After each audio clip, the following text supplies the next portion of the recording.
Welcome to Youth Visions of Jerusalem, a project of digital storytelling workshops conducted by Voices Beyond Walls. My name is Nitin Sahani, and I'll tell you about our project this summer. This year, Jerusalem has been designated as the Arab Cultural Capital, and we wanted to find ways for youth to express their own visions of the city. We started the project with a 3-day training session conducted at the Franco-German Cultural Center in Ramallah, where we invited about 25 to 30 Palestinian volunteers from these youth centers to work closely with us in looking at photography, video, drama, and various techniques of working with youth to empower them in these workshops.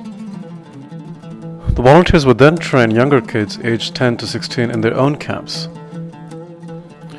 Now, we began the storytelling workshops in the old city of Jerusalem and the Shufat refugee camp. We started out with teaching the kids how to learn basic photography skills.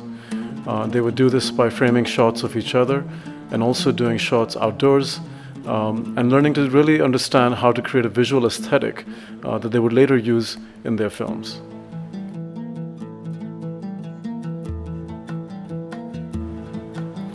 So we started out by constructing a set of exercises where we asked the kids to try different poses in the same frame, where they would have to try capturing each other's hands or feet or eyes and try them at very different scales and angles in the same shot.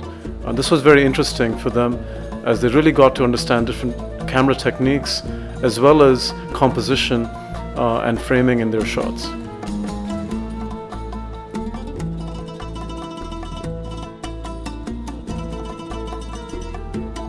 We also watched films with the kids very regularly, where they would have a chance to examine the aesthetic and narrative in a number of different films, both international and locally made.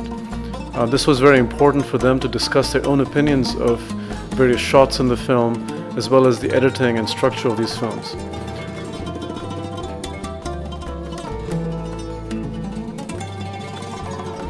We then began an exercise of mapping in the city of Jerusalem and in the Shufat refugee camp.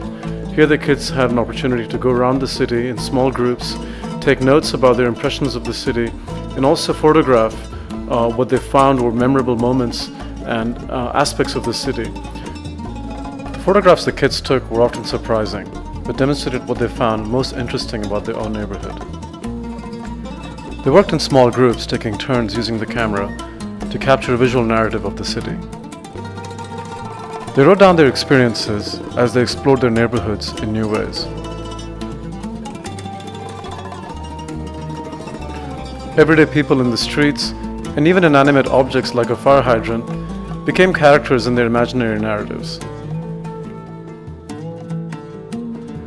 Now the groups came together to create visual maps of their exploration of the city.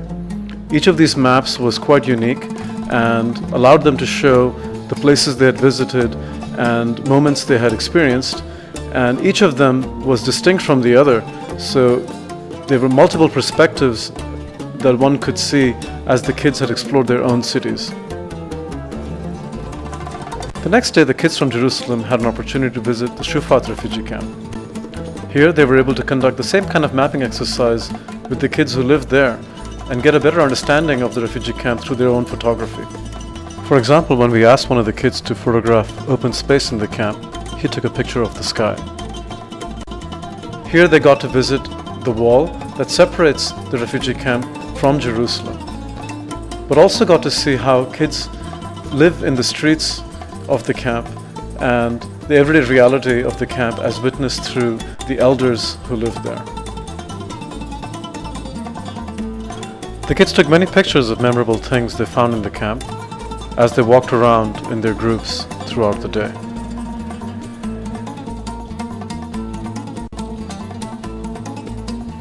The photographs were very powerful as they managed to capture the unusual light and shadows in the narrow streets of the camp. They then went on to create unique maps of the camp based on their photographic exercises. They all talked about their experiences being in the camp and what they had witnessed in vivid details to each other. And this remained a very important exercise for them as they began shooting their films in the refugee camp in the days to follow.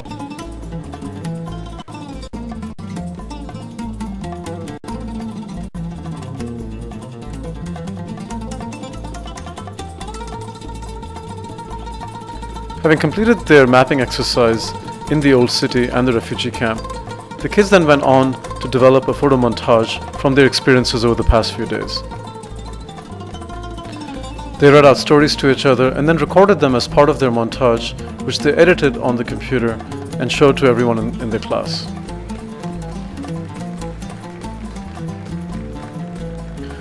Over the next few days, the kids would start working in small groups to tell stories to each other and develop new concepts for their short films.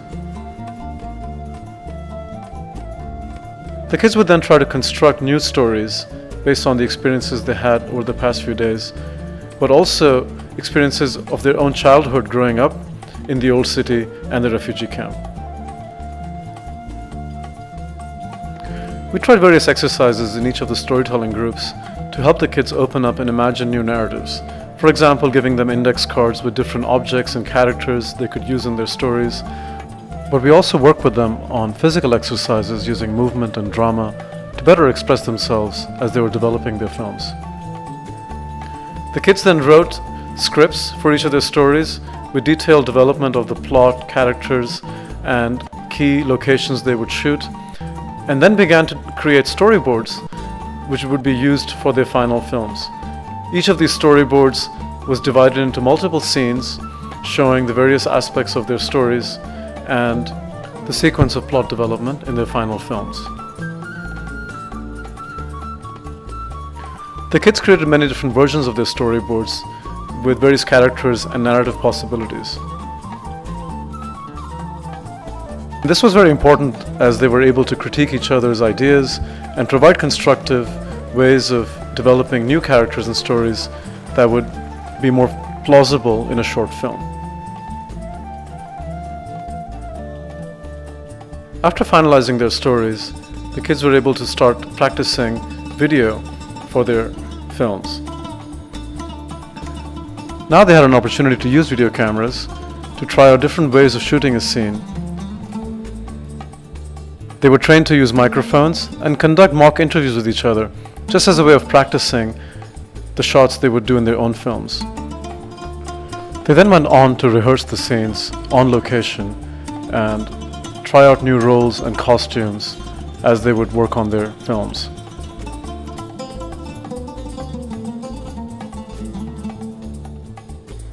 They learned to shoot the scenes in their films both indoors and outdoors. Clearly, shooting outdoors was the most demanding, as they learned to shoot with their crew in the busy streets of Jerusalem.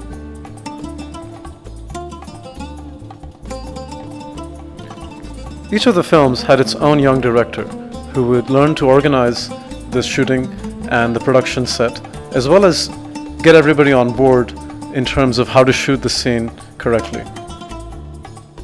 While many team members had assigned roles, like filming or handling the sound, almost everyone in the team had a chance to act or use the camera and get some experience working on the production. Our trainers would work very closely with each team, guiding their shots and helping them improve the way the scenes were conducted. We would often go back to the storyboards they had created to make sure they were shooting their scenes as they had planned. The kids would do multiple takes of each scene, and only in the editing stage would they be able to bring those together and pick the ones that they liked the most. The kids worked on location both in the old city and in the Shufat refugee camp on 6 different films that they produced in a period of 10 days. We regularly watched footage the kids had shot and allowed them to analyze and critique the ways that they could improve it in subsequent days of shooting. They would go back, rehearse their lines, and try new ways of shooting their scenes that were more effective each time. Clearly, in the span of just a few days, a great bond developed between the kids and the trainers as they worked so closely together.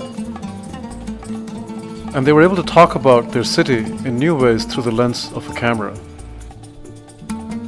In the final days of the workshop, the kids pulled all their footage together and edited them into a short film in small groups. Here they learned to sequence their scenes in different ways and also add sound and music to their films. All of the photography and films produced by these kids have since been shown in their own communities and in theaters in Ramallah and Jerusalem. We'd like to thank all of our partners and sponsors for making this project possible, and we hope you enjoy watching their films.